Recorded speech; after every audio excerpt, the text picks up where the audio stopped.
Pretty much, as a guitarist, you need to know how your guitar works and what you need to do just in case anything were to happen to it. With this guitar especially, I'm a very aggressive player, and due to the fact that it is a older style guitar, it's going to have what's called a floating bridge, where basically what locks the strings in place can move. Pretty much some people see it's a bad thing, but I think it gives it tonal characteristics that are better than anyone else. Pretty much, my experience, I have snapped a couple strings by being a bit too aggressive, and it just sucks. All you hear is boom, and you're pretty much done for the rest of the day, unless you have backup guitar, or you're just really good at stringing the strings in 3 seconds. I don't know anyone that has either, so pretty much the tools you're going to need are pretty much snips to cut your string, and then those pliers, due to the fact that I have a Bigsby vibrato and bridge on here, I have to wrap around. I have a capo to keep it in place because due to the fact, like I said, Bigsby, I have to hold it in place right here, and tighten it, so I have to have 3 hands. And then a tuner, because in order to make sure it's intonated correctly, I have to be precise, and I don't have the ears of a dog. So pretty much we'll start out by removing the E string, which is the largest that's on here. Usually takes a while, I don't have a drill.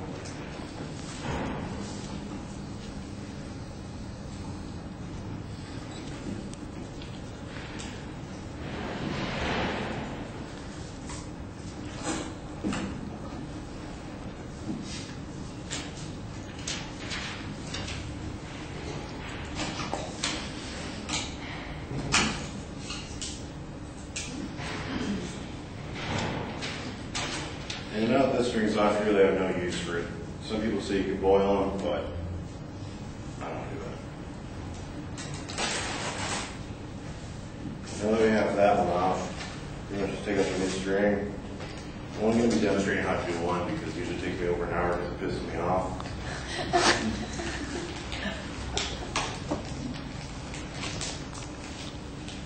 There's nothing like catching a microscopic piece of metal into the middle of your finger.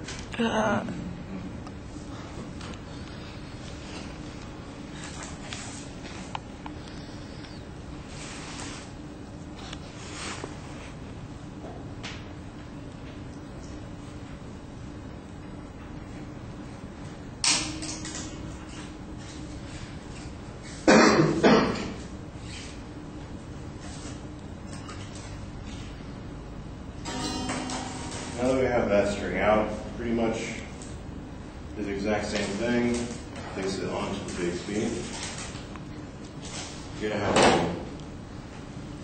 to twist the end so it's a rope to go around.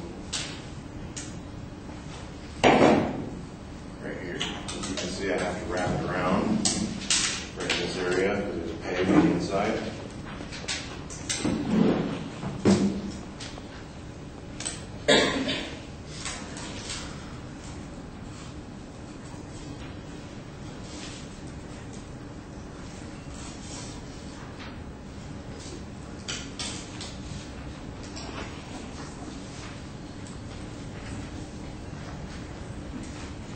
Just going to pull it taut as far as you can. And from this part, you're going to pretty much line it up inside the bridge. This area right here, the nut. And place your capo right here, just so you have that third hand, as I like to call it. So from that point on, nuts you really don't need to hold it down back there. Start winding it on the peg. Pretty much there is the peg right here. It has a hole inside. So pretty much what I do instead is I just wrap it around about 2 times. And once I wrap that, I place it through the hole that's in the peg.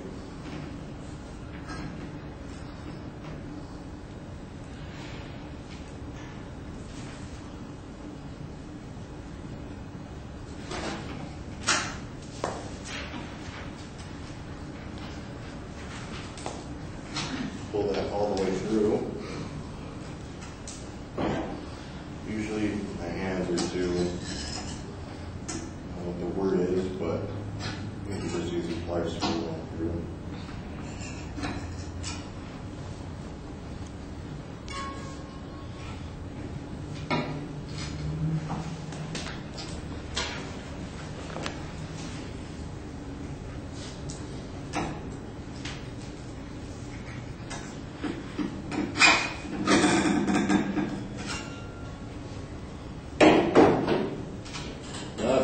now that that is on, pretty much you just start tightening it up.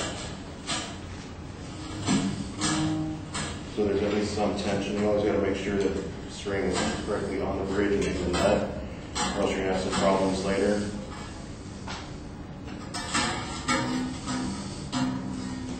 Now, from this point, you can pretty much start tuning up your guitar because the string is already tight enough where you don't need that capo on there. And from here, I just need to tune it so I can set the intonation for it. Basically, the intonation of the guitar is the level of the strings. Pretty much it's supposed to be in tune at every single fret. It's pretty much every metal piece sitting here in between. And with that, it allows you to stay in tune. Pretty much you check it by playing a harmonic. I'm not exactly sure, I'm not an expert, but during to that point, start tuning it up. And tune this in standard because most of that music, such as rockabilly,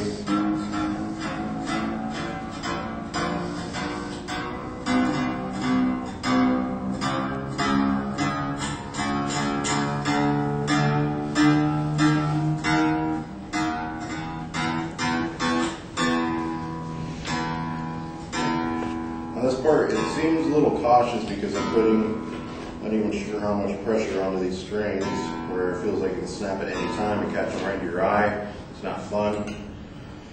So pretty much from here, I can snip this string off because it's just excess.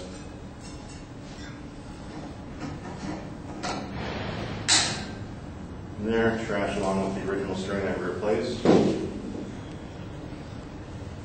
So now pretty much you can check the intonation of the guitar. There, tune it up again. Pretty much, you're going to want this big string right here and the smaller string right here. They're both the same exact note, and both of them should do the intonation.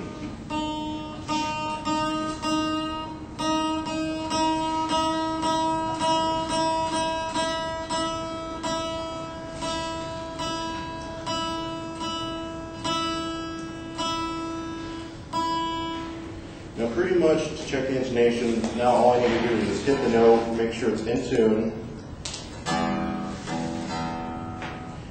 hit it again, and tap that at the top of the fret. Pretty much what that'll do, like I said, it'll hit a harmonic, which will pretty much give us the true note to it.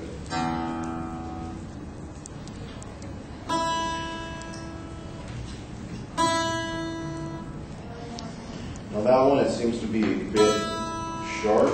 Pretty much it's too high for what the note should be. So all I need to do is move it back a bit. Check it again, retune it.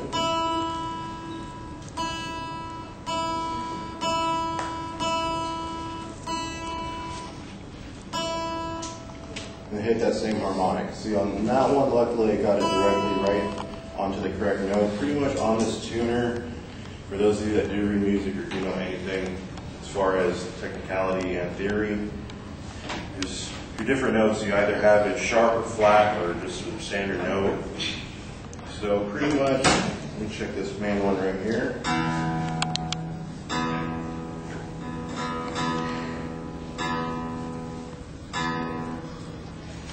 And that one's a little flat, so I'll move up the bridge a bit on this side only.